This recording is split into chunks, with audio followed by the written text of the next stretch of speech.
guys. Okay, this is difficult. All right, welcome to the Seth Gruber Show. Okay, the explicit warning on this episode. It's perhaps the most important yet explicit episode I have done yet. Okay, I want to issue the most severe warnings and disclaimers before we get into this with my friend Karen England. The material is shocking. The material is pornographic. Literally. The material is extremely dangerous to young ears. Do not listen to this episode in the car, driving your kids around, or while you're doing dishes if you don't have AirPods in. We will be covering graphic descriptions of molestations, rape, abhorrent sexual behavior, and Sodom and Gomorrah style perversion. Karen England, she's been a friend for like 5 years now. We fought together. She joins me today to cover this sensitive topic. Okay, she's the executive director of the Capital Resource Center and a complete warrior fighting nationwide against the taxpayer-funded pornography in our public schools. If we don't know what our children are reading, and many of you are like, well, I don't have my kids in public school. That's fine. But Christians are not just called to care about their kids. They're called to care and protect all youngsters. And if kids' own parents are the ones responsible for helping expose them to pornographic behavior, Christians who care should stand in the gap. Okay, so if we don't know what the children of America are reading in school, how are we supposed to stand up for them? Don't turn this off. Well, unless the kid walks in the room, obviously. This is not a safe episode for young ears. But don't turn this episode off. Don't think that your ears are too pure and undefiled to hear this, while your children or your friends' children's are being force-fed it at school. Assigned books in English classes, in the school library, on the campuses of elementary, junior high, and high school campuses. Let's find out what our children are actually reading in American public schools. I don't know how to make it more explicitly clear. Please do not get more offended over the fact that my friend today said horrifically inappropriate sentences that were written by perverts for minors. Oh, by the way, and the books were bought with your taxpayer dollars. Don't be more upset about the words you hear. Be more upset about the fact that it's happening, it's everywhere, and American minor children are being assigned, in many cases, to read it in the public school. That's what you should be more upset about. Amen? Can I get an amen? Give us a rating and review. Okay, help us reach more people. You hit 5 stars on the iTunes app for the Seth Gruber Show. Write a little positive review. It helps us reach more people. The show gets in the algorithm. It takes off. We appreciate it. Follow me on Rumble in case YouTube, which is Google, ever digitally assassinates me in the show, and help us out. Buckle up. This is explicit, but it's happening. And Ephesians 5:11 says, have nothing to do with the fruitless deeds of darkness, but rather expose them. Amen. Let's get into it. This is the Seth Gruber Show.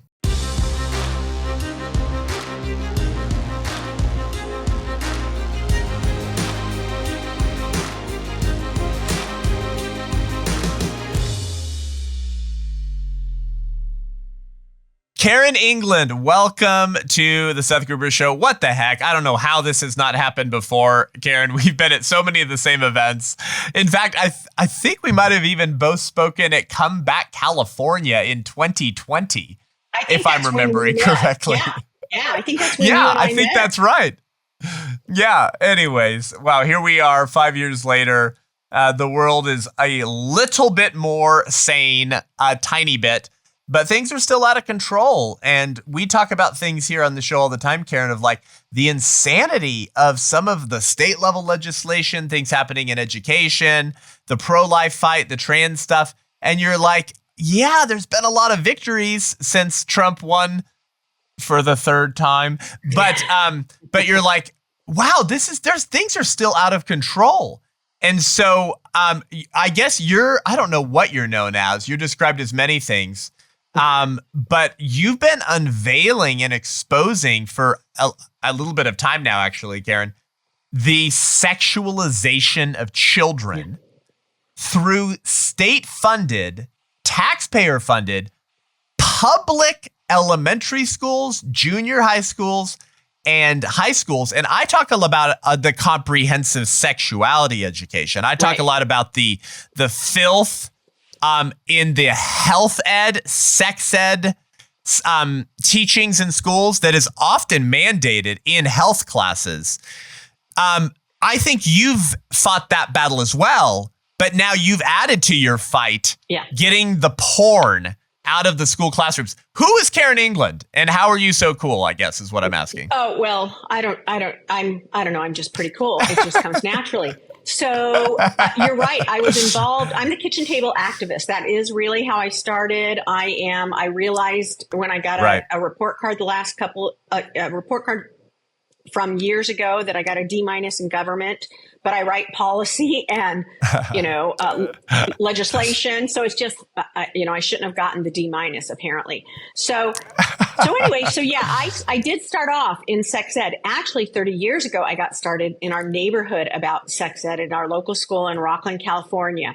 Then, so all these years later, when California passed their comprehensive sex ed bill, that is the first time where I really dove into policy. And while everybody else thought it was hyperbole, there were only 2 organizations who opposed that bill mandating sex ed. And it was our organization and a pro-life organization. There was nobody else on record opposing that bill. And so I was very passionate about stopping sex ed and encouraging Christians, their kids, if you're going to have them in public school, they have no business being in sex ed at all. You should not, as a Christian, be turning any of that over to the school.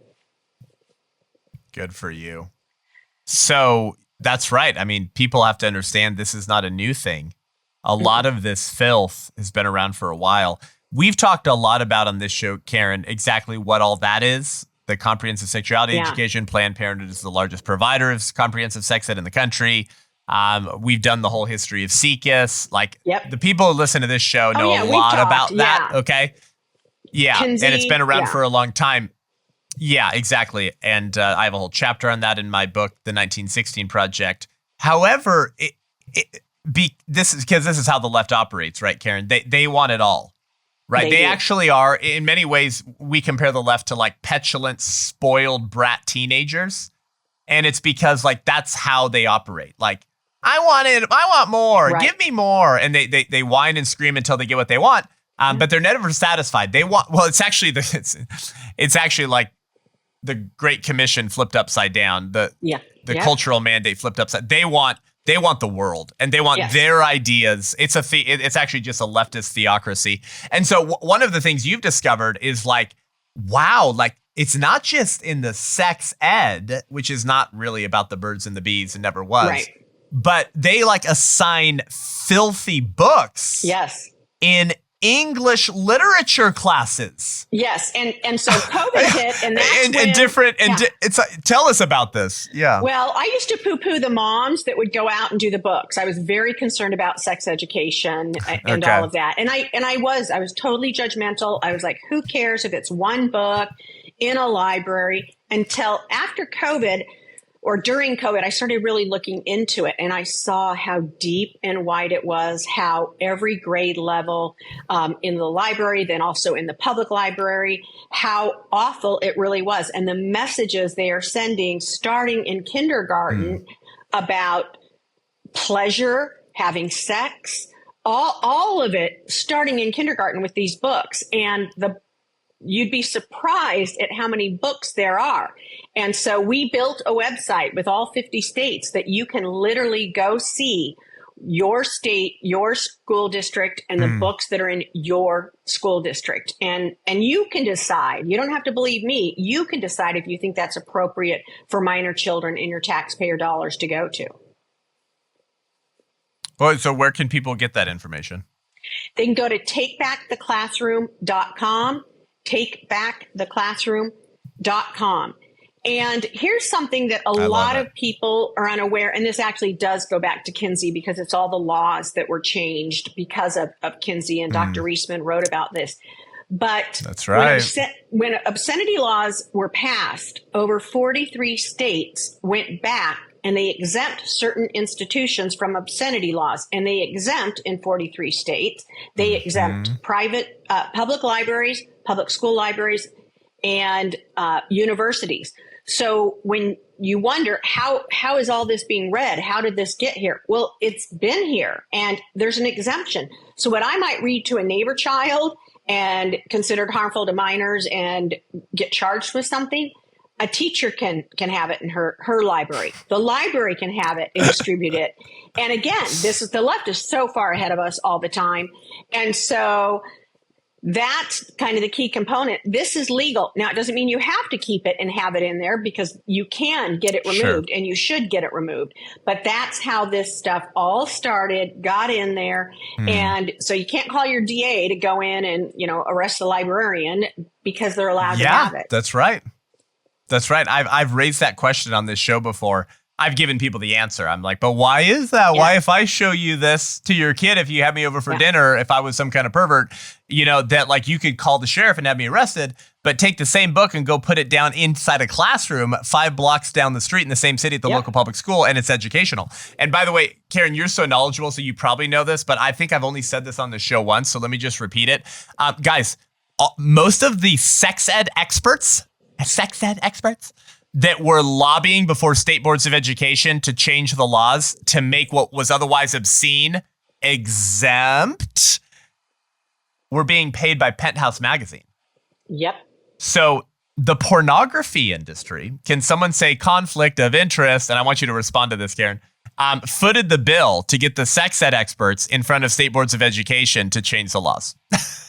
No, absolutely. Again, this has been going on for a long time. And until COVID, most people had their eyes closed to it. Now, I will say the thing about Trump, and it's exciting, but Trump can't fix this. He can't fix everything. And getting rid of the Department of Education has just brought the fight to be more intense locally. Right. So what they're doing to him in D.C., pulling out every stop on everything he does, they're doing that now at the local level as moms and dads are starting to get engaged.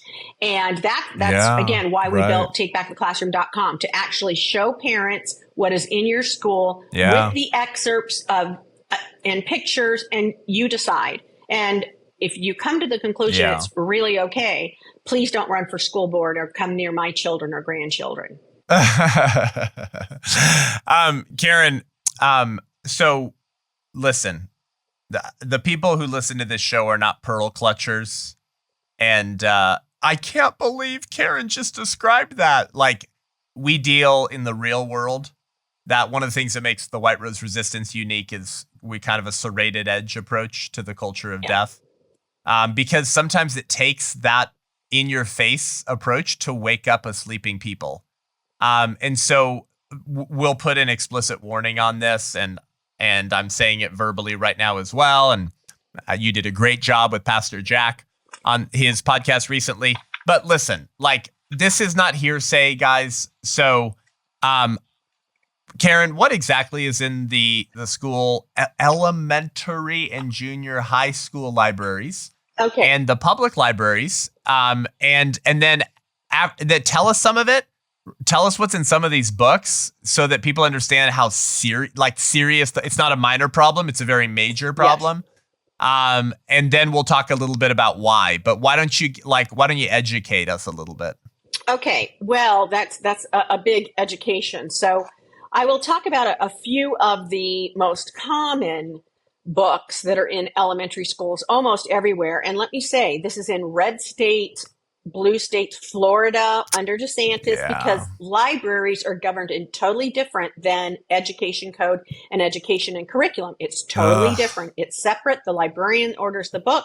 It's a whole separate category. So red states, I live in Tennessee, all over Tennessee. My school district in Tennessee is worse than some California school districts. So it is, you're not safe. Oh my gosh. And we have a law against it. But again, no one's battling it.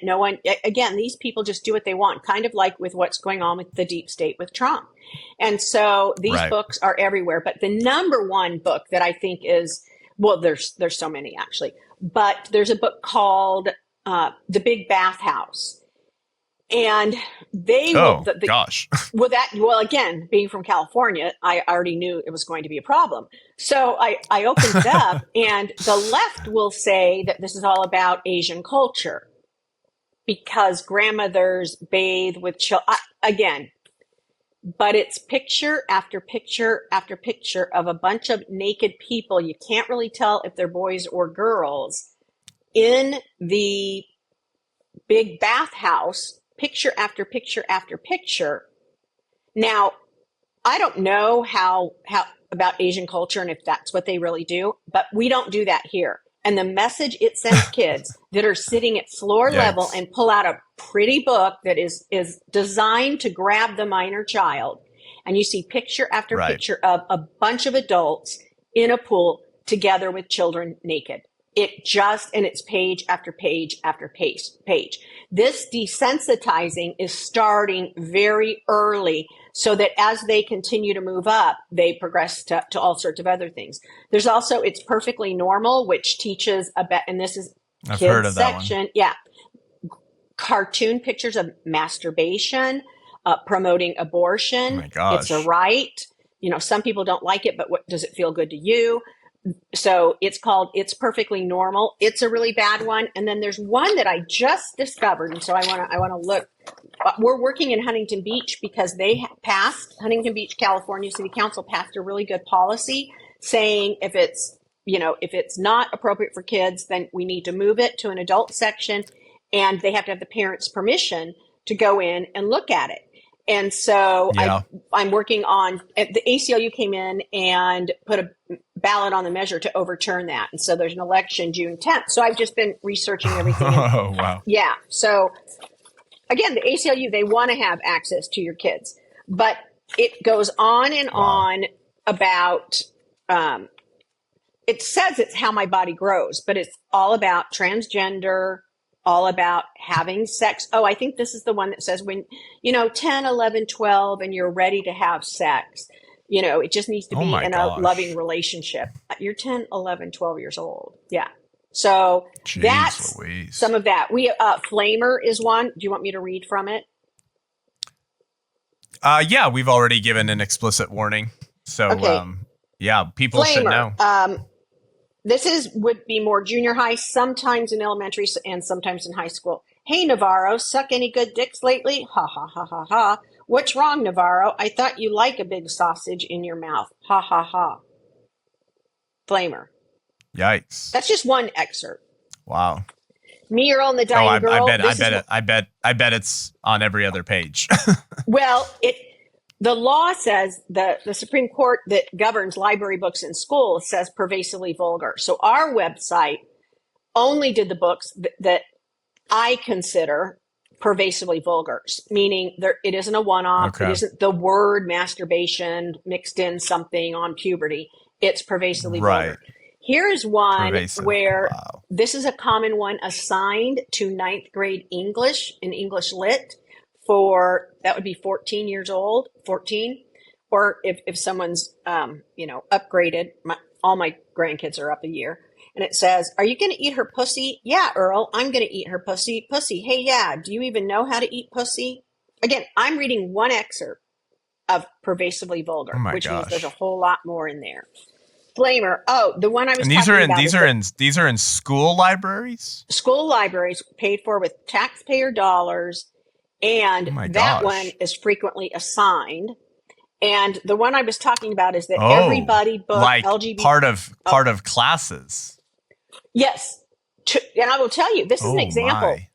2 years ago in Tennessee, Red County, Red State, Tennessee, with a Christian principal at the school, their assignment for these 14-year-olds, they were given a list of banned books, and they were told to look at which one they wanted to do and then do a report on how censorship is so bad. And these books were looking for a lot. They had all of these on there, but the ALA puts out lesson plans and schools are doing them. And we're hearing again, since we built the website, more and more and more on that these are everywhere. I hear from people all over the country, a lot of people from Canada on this, but yeah, they're assigned in 9th grade. The Last Stand. I've been telling you guys, it's coming up. We're so close. In Downey, California on June 21st, 2025. Have you gotten your ticket yet?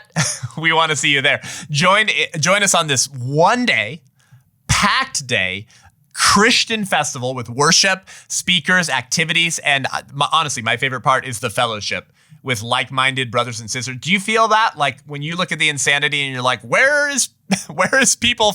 the fighters? Where are people going to join us? You're going to get that here, because in order to overcome a culture of death, we must usher in a culture of life. And historically, only the church has been able to do that. We have speakers like David Harris Jr., Alex Clark, Riley Gaines, Heidi St. John, Victor Marks, Lou Angle, Pastor Jack Hibbs, and worship with Ben Fuller, 10th Avenue North, Influence Music, and so many more.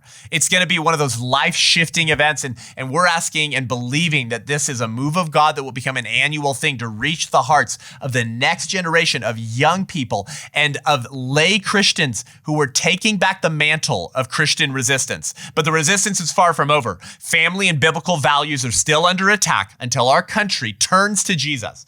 And it's the church's responsibility to lead the way and stand now. Okay, so guys, I'll see you there. Go to thelaststand.com, thelaststand.com, and get your ticket today and use code SETH10, SETH10 for 10% off your tickets. I'll see you at The Last Stand. You know, Karen, what occurs to me, I think this is probably important to say and talk about, is a lot of kids going to public school, like, well, I don't want to unnecessarily attack parents, Karen, who might have legitimate reasons for why their kids are in public school, like, you know, actually, family stuff. Maybe they don't. Maybe there's a lot going on. Oh, am I okay? You're good. Yeah, now. You've got a really bad connection. You're delayed a ton. Okay. Yeah. Your lips don't. Your audio doesn't match up with your lips, but it's okay. The uploaded version will be perfect. So. Okay. All right, Caleb, we'll just pick it up from there. You can edit that. 1, 2, 3. And I don't want to like unnecessarily attack parents, Karen. Like, you know, there's some people, broken homes, single mom, low income. Like, I don't know every situation, and I know some people, it's like they feel like they don't have any other option than public school. I get that. I think most families, it would be safe to say, could figure out a way to get their kids out of public school if they wanted to. However, for parents who still send their kids to public school and they're like, hey, it's fine, it's no big deal, I'm just going to make an assumption here that I think's based on pretty solid evidence. Those kids probably have smartphones too. Okay, that's all I'm going to say, especially if it's junior high or high school. So one might say, well, Karen, what's the big deal? They have porn at their fingertips on their iPhone. Why aren't you fighting to actually ban? Which actually you kind of are. We'd all like to see a nationwide ban on pornography. Actually, but why are you focusing on the classroom? I think that's important. No, that's a great, and I think and there are people fighting that, and I support that and get behind them and testify on those issues. However, kids with their cell phone aren't purchased with my tax dollars. So I am not funding the porn, or at least knowingly. I mean, we're finding out a lot about what was going on. Right. So unless you have an Obama phone, the government is not paying for it. And our kids, there's plenty of great literature that our schools should be buying and encouraging our kids to read. And the last thing those kids need, I will tell you, my husband volunteers Thursday nights at a kind of an inner city. He's sent down to it's called the Lincoln Projects to work with these kids. Who is going to advocate for them? Aren't we supposed to advocate for them too? Not just our own kids. Aren't we supposed to care and love them too? And our tax dollars are going there. And these kids are already getting awful messages about sex, drugs, abortion, all of it. And so, even if you think you're public school, and that's the thing, part of why we built this website was I run into what I believe to be Bible believing, trying to live out Christ Christians who just think it's not in their school, that it's an anomaly. And so I felt was really, they can't deny it or put their head in the sand when you look at the school and you see these books and the excerpts are in your school. You can't deny. Yikes. Right. Yeah. Well, and also, Karen, it's okay, it's important to say, like, when an authority figure and an adult who's a teacher is the one assigning porn reading, that's a different element too. Like, it's one thing when the kid, I mean, it's horrible, by the way. Like, I have friends like Yacobuians and others who like are working on like actually like banning porn. You know, they've drafted legislation to make porn insanely difficult for minors to access at different state levels. And there's anyways, okay, whatever. We all want to ban pornography. I think it should be banned, period, not just for people under 18. But it's one thing when you're a kid. Yeah, it's one thing though when you're a kid and you're going and searching it yourself. It's another when the authority figure, someone who's 20 to 30 years older than you, says, here, this is what we're reading in class this week. Yeah. And it's just filled with like orgies and pornographic acts. And you're like, what? And also, I think what you do, Karen, is important because if we can get a ton of this kicked out of the libraries and there's a national awakening about this, and now we have a nationwide conversation of, well, if the kids shouldn't be able to check it out at the school library, why should they be able to access it on their iPhones? So no, absolutely. And there's also the implicit just in a library or a school for the elementary school age kids who sit down or get sent to the library to pick out 3 books that they want. So again, there's like a stamp of approval when the government is providing this for us. So I'm very big on no taxpayer funding of porn. I mean, we're funding this, and everyone that hears this and doesn't do anything, we're all complicit. Our tax dollars, you don't have to become me. I actually call myself the porn queen just because, and I always wear pearls when I go to school board meetings just to irritate the left because they always say I'm a pearl clutching. And, you know, so I have these little ways that I deal with having to deal in this dark stuff. But the kids are accessing it. And here's the other thing that's key. They know when they're searching for it. When they're assigned a book called Looking for Alaska, or they pick that out of a list, they think it's about looking for the state of Alaska or something to do with that. Sounds really cool. No, Alaska is a girl and a fairly loose girl. So, well, not fairly. Anyway, and it's very, very graphic. And for those kids who've had sexual assault, there's a lot of books, Push, The Bluest Eye, Identical, that are in these schools. You're not anticipating reading a graphic rape scene in them until you stumble upon it. Oh my gosh. Which is, again, very different than, the boys on their phone and, oh, look at this, oh, look at this. So there's something that's shocking to the brain. And there is so much incest and sexual abuse in these books. And that's why you see new young female teachers almost every day. There's a story about the sexual assault of young boys. And it's because I've been seeing. Oh, because the entire culture at the school is that's sex. Connected, huh? Oh, and the points of the book are sex. Like the story really is about sex. Or sexuality. And so you're raping these kids' minds. And for kids that have been sexually traumatized, which is a large number, you are just ripping off a Band-Aid. And if they're 12 or 14, you just ripped off a Band-Aid and left them with nothing but raw emotions, confusion. And it's an assigned book. So it's just So really you're saying crazy. a lot of these assigned books or freely available in the school library, you're saying that they're not just heterosexual or homosexual, filthy, consensual acts. You're saying that some of these books go a couple steps further and actually depict rape and incest. Oh, graphic, Identical. You can find it on our website. Identical is descriptive, and it tells it several times. It's identical twins. One is watching her dad molest the other, whose name is Kaylee. And it starts off like when she's young. So it shares, again, it's a very thick book, shares this progression. But every time he comes into the room is a graphic description that the one twin is seeing happen to the other twin. And early on, she's like, oh, I want daddy to love me like he loves Kaylee. She knew something was wrong, but that whole not understanding. And and several of those scenes. So if you stumble upon that and all of a sudden you start reading that, it's like too late. The wound has been opened up. Yeah. Bluest Eye is one. Push. Looking for, not looking for Alaska. There's just all of them. They're just But awful Karen, the and left graphic. the left told me believe victims and believe all women, and that they stand against the sort of the sexualization, commodification, and abuse of women and girls. They told me that they were opposed to this kind of stuff. So where is the radical left with the fight to remove scenes that depict and glorify the same kinds of behaviors that they pretended to be outraged about with Epstein and Weinstein?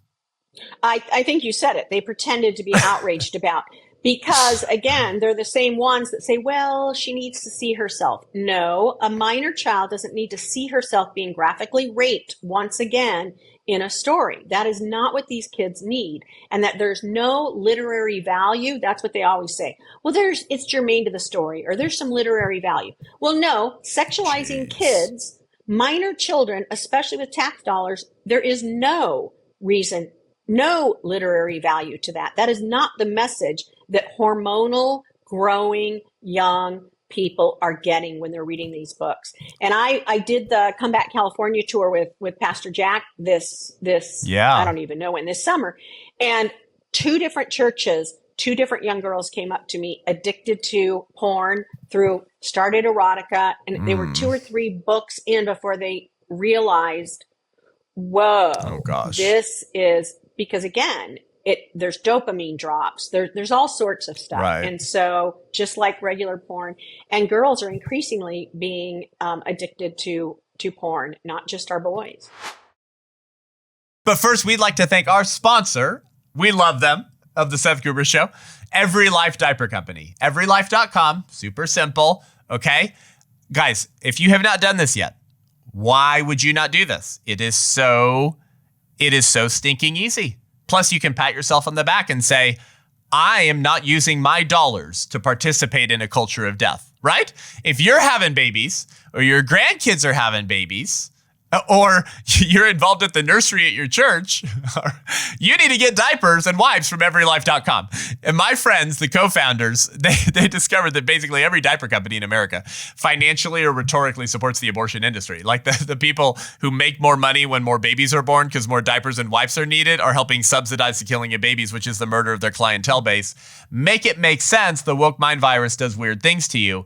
We have to fight in alignment with our dollars. And so go to everylife.com and use promo code Seth10, Seth10, for 10% off your order. You let them know that we sent you. That supports us here at the White Rose Resistance and the Seth Gruber Show. This is mindless, okay? If you're having babies, you must get your wipes and diapers from everylife.com.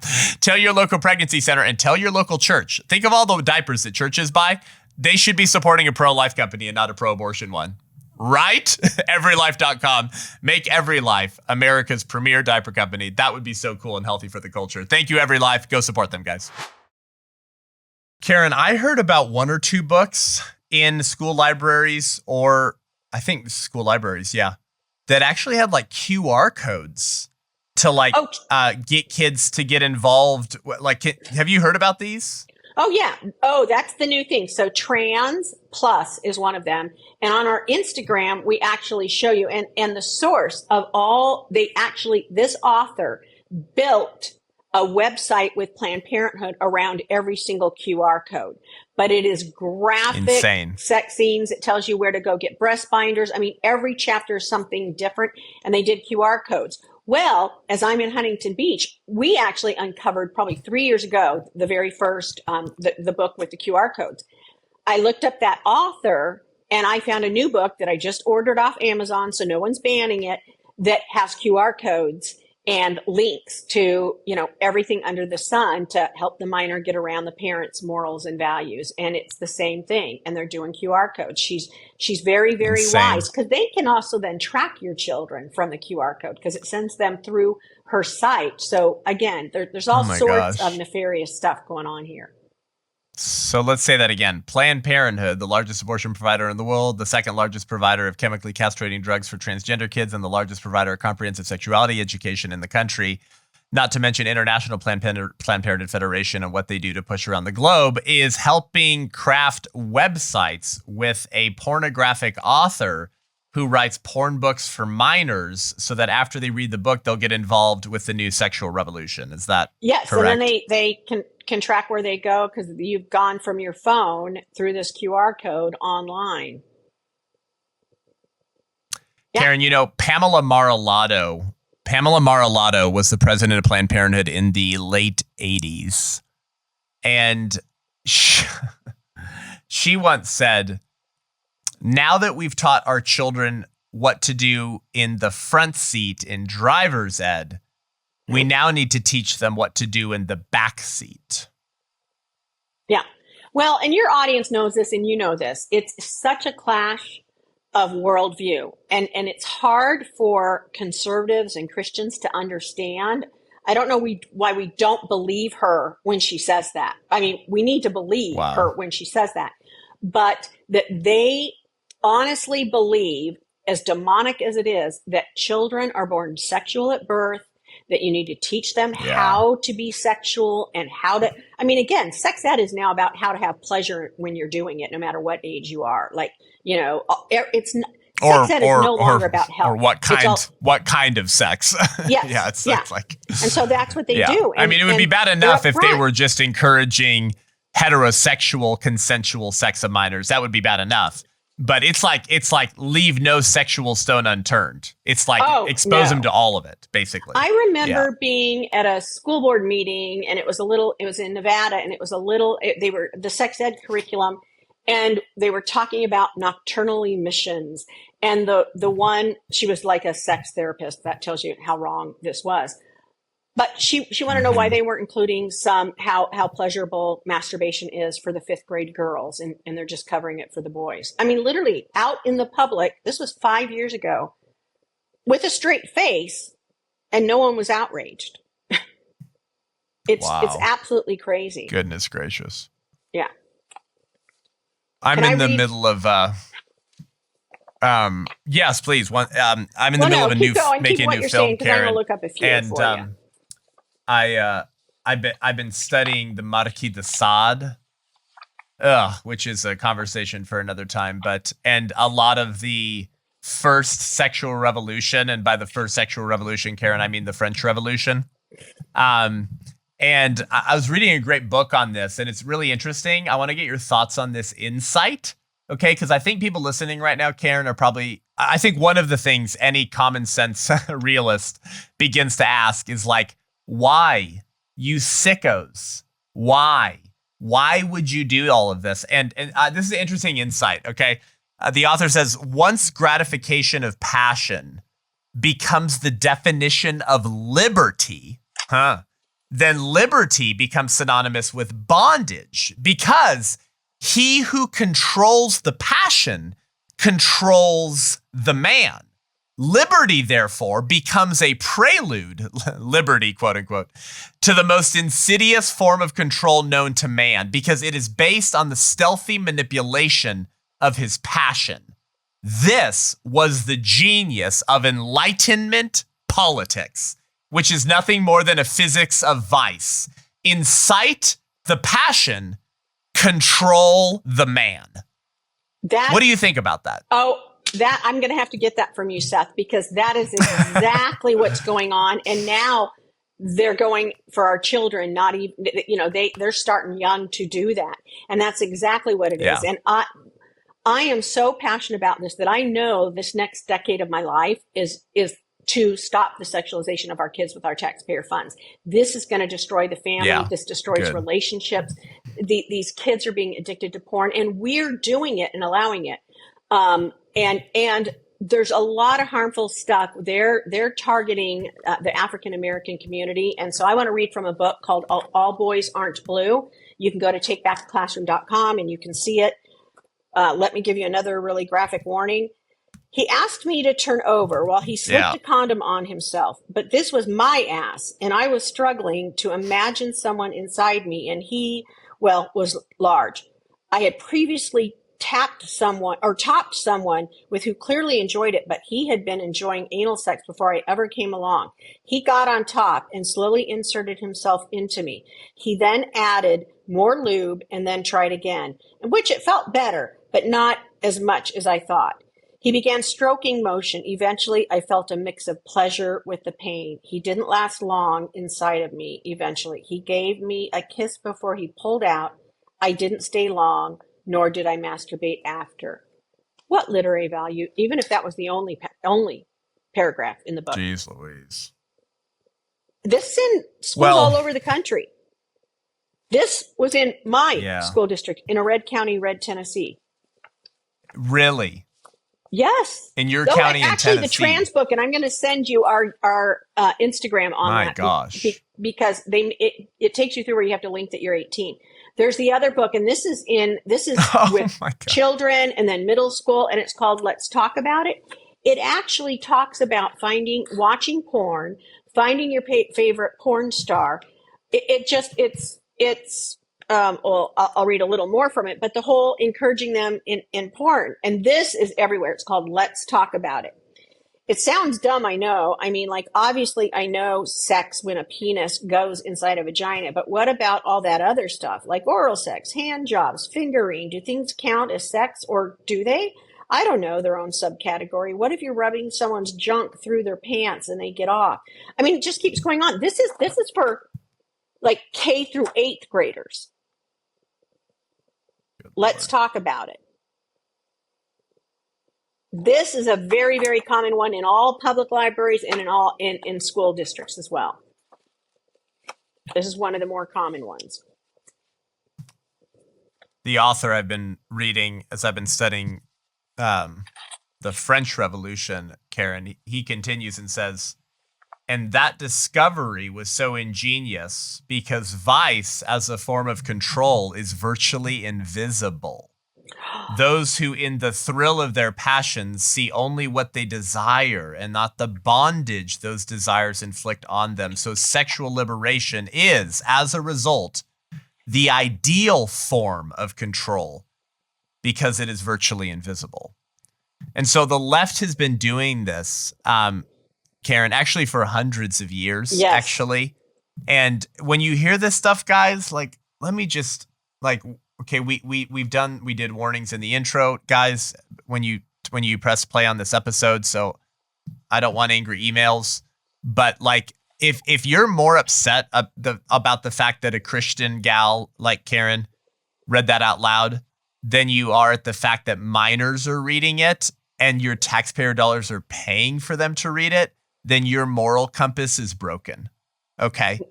And Seth, so I just felt like I get that. I get that response every so often, not a lot, but I get it even when we send out graphic emails with a warning. But it's the only way to wake people up. And you shouldn't be mad at me. I'm just the messenger. You should be finding out who bought that, who wants minors to have access to that.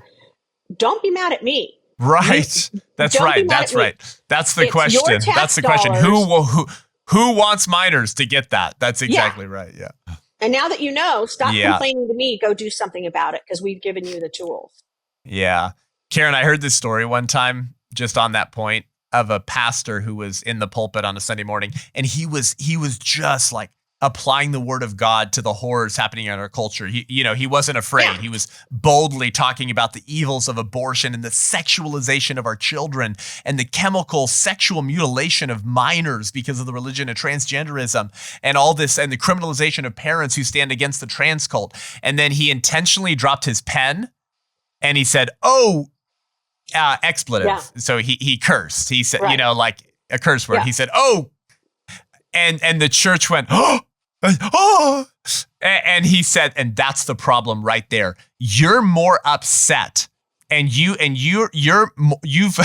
You're clutching your pearls more over the fact that I cursed because I dropped my pencil than any of you were, as I was describing what's happening to American children in our culture right now. Yep. And he did it intentionally to make a point, but Right. it makes me think about that as we see this today. Like, we need to care far more about the fact that this stuff's out there, and it's not a minor problem. It's not in a few school districts. It's in hundreds of school districts. Kids are able to get it, and authority figures in their life are handing it to them as a signed reading, some of which take you via QR code to Planned Parenthood websites. Okay, you should be more angry about that than the fact that Karen read out loud what American minors are able to get at the school library. Yeah. So, and these, again, Seth, Karen, I want to say these are not one-offs. Well, I just want to, I really want to stress these are not one-offs. That's why we built our website. I know because I was one of those moms that poo-pooed everything. I know people don't believe it. I'm dealing in Huntington Beach where they don't believe it. And because it is unbelievable, we're getting blocked when we're showing what's in books on Facebook and Twitter because it's the sexual content, but it's available to kindergartners. Insane. Yeah. And so insane. I really want people to go to the takebacktheclassroom.com and see for yourself. Just see for yourself. Yeah. And then you can't deny it. Again, we become complicit in it. If we're not going to do something about it, you don't need to be like me, but you do need to know what's going on and protect your kids from it. Yeah. I'll if you want to finish with anything, Karen, I'll let you have the final word, but I'll just say this briefly. Studying as much of this as you have, Karen, and where it came from in particular, right? Like I study more of where it came from and how it happened. Right. And I don't know as much as you do about the current aspects of where it's found, but I am now convinced, Karen, that the sexual revolutionaries right. that began to attack a lot of the foundations of American culture and the Christian worldview and premises upon which that foundation was built, I'm now convinced that many and most of those people actually wanted the full-blown legalization of sex with minors and incest. But they were very intentional and they were very crafty and strategic to not move too quickly. No, you are so right. And you do see inklings of that even still coming up where they, it's not, minor attracted person. Again, they're masters of changing the language.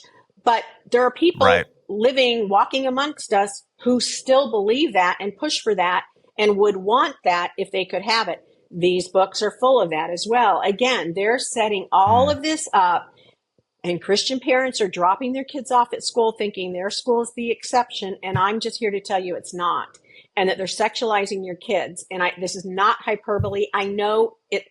I was, again, the mom that poo-pooed this stuff. I was very much a skeptic until I jumped in it. And then this is what I'm going to finish out my next decade of activism under, is stopping my funding. I'm funding pornographic materials in schools, and we need to stop it. Yeah. Enough is enough. Yep. Yeah, enough is enough. This is one of the hills we die on.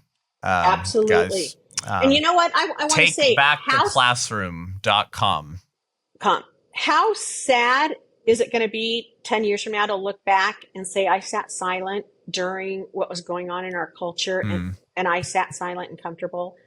I don't want to look back and say I did nothing to protect my grandchildren and great-grandchildren from this culture.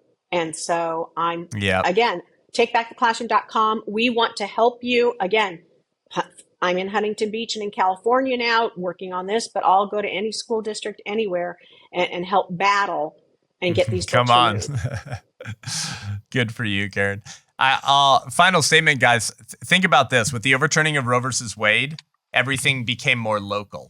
Because it's more local and states are determining their own abortion laws, you're more accountable for what your state looks like. It's the same thing on this fight. And the fights are very connected, by the way, and it's often the same people behind it. But if you listen to this podcast, that's not news to you. But the sexualization of children, is also becoming more of a local fight. right? And I mean, by the way, we should totally abolish the entire Department of Education and many of the other 3-letter agencies. But I'm actually making the point that it's become more local. Absolutely. And so believers and just patriots can no longer say, well, Roe versus Wade or whatever the thing is, right? Judicial tyranny, legislating from the bench. Our hands are kind of tied here in Tennessee. No. No, you have far more power locally now, and you have far more responsibility. Like Spider-Man's uncle once said, with great power comes great responsibility. And we will be judged, not just by the Lord, but by our children and grandchildren when we're asked, hey, I was reading about the 2020s. What were you doing then, Grandma and Grandpa? And you should have an answer to that. And it should be a glorious, beautiful answer of how God moved when his people were obedient. And so, Karen, thank you for what you do. And tell people where to connect with you again, learn more, and how to help. You can go to takebacktheclassroom.com. That's our website. You can find me on Instagram at The Kitchen Table Activist.